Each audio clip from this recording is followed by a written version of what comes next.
نحمدہ و نصلی علی رسولہ الکریم اما بعد۔ روزے دار کی دعا کبھی رد نہیں کی جاتی۔ روزے کی حالت میں دعا کی قبولیت کا وعدہ احادیث میں منقول ہے۔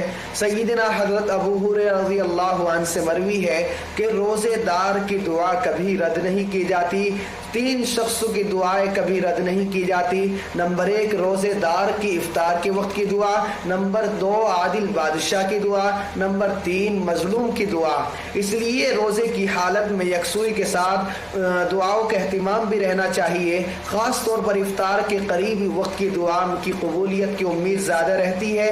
اس وقت کو غنیمت سمجھا جائے اور کھانے پینے کی طرف توجہ کرنے کے بجائے اللہ تعالیٰ کی رحمت کی طرف توجہ کرنی چاہیے۔ میرے بھائیو، اللہ تعالیٰ سے دعا کرے کہ اللہ رب العزت ہم سب کو جو وقت بچا ہے اس وقت کی قدردانی کرنے کی توفیق نصیب فرمائے۔ آمین۔ وآخر دعوانا الحمدللہ رب العالمین۔